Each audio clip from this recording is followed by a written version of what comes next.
As the writer Ivan Bunin said, the one who never risks is the one who risks the most. Most people fear failure like the plague. They try to achieve perfection in literally everything, as if it is a 100% guarantee of success and prosperity. They refuse the slightest risks and something new and non-standard. They do their best to make sure everything is under control, and failure is not about them. Such a position is extremely erroneous. It's not about giving up on everything and living one day at a time.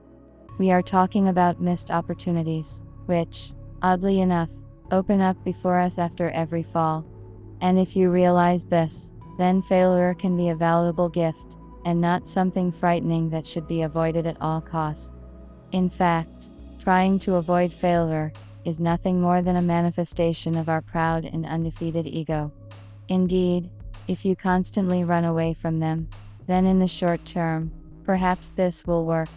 But firstly, this will not always be the case, and secondly, you will never achieve success. As the writer Ivan Bunin said, the one who never risks is the one who risks the most.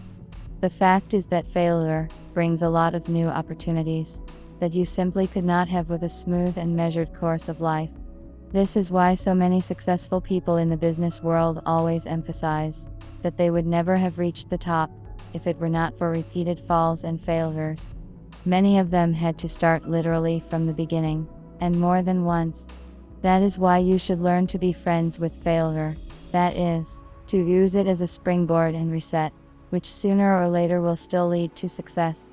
Here's how American entrepreneur, economist, and 18 best-selling author Seth Godin explains why entrepreneurs who aren't afraid of failure are more productive and achieve more. The rule is simple.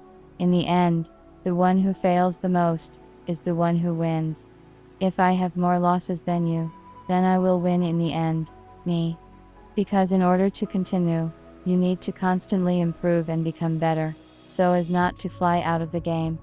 Thus, if after the first serious failure, you decide to leave the game, this means that you have lost once and for all.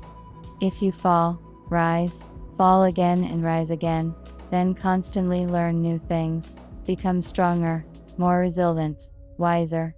Over time, you will learn to see more, understand better, look deeper. You will learn to quickly tell the difference between a good idea and a bad one. And most importantly, you will move on.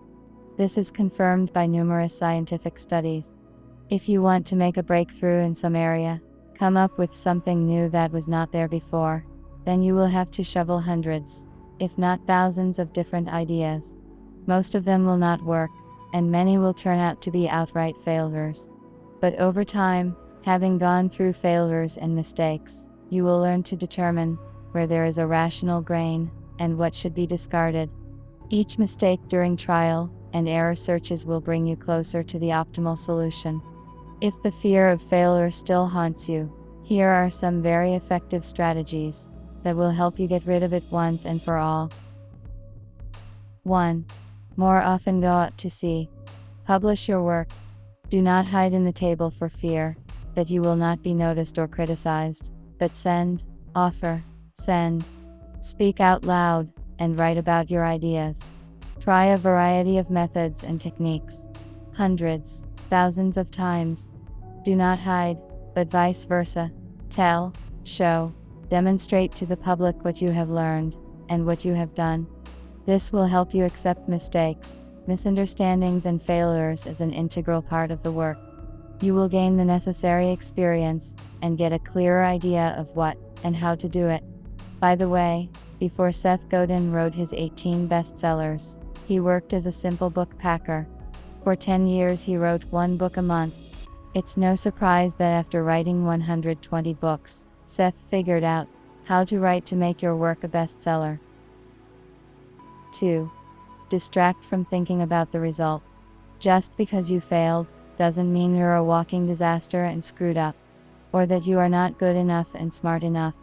It just means that the approach that was chosen to achieve the desired result this time did not work. Remember for life, how others react to your work should not affect your self-esteem and motivation. The main thing is to remember where and why you are going, what you are striving for. Everything else is just decoration. Your work is what matters the most. 3. The key to success is a growth mindset. None of us was born with a set of skills, abilities, and answers to all questions, how and what to do. Talent, magnificence, and the ability to do something better than anyone else is not something that you have been given forever. All this comes and is honed over time and through hard work and perseverance. According to the research of Carol Dweck, professor of psychology at Stanford University, a growth mindset is a necessary condition for developing the qualities we want to have. In her book Thinking, she explains this with the example of children who were instilled with this type of thinking from an early age. It turned out that not only were they not upset or discouraged by failures, these children did not even think that they had failed. They thought they were just learning. They were sure of it. So treat your failures as a learning experience and an opportunity to learn something new. Cheer up. It will take some time, and thanks to the acquired new skills, you will achieve success.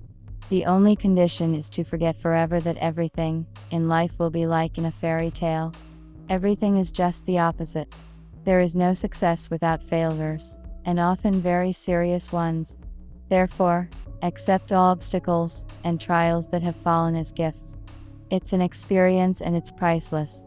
And soon you will see for yourself that real success will come. And thanks to failures, not in spite of.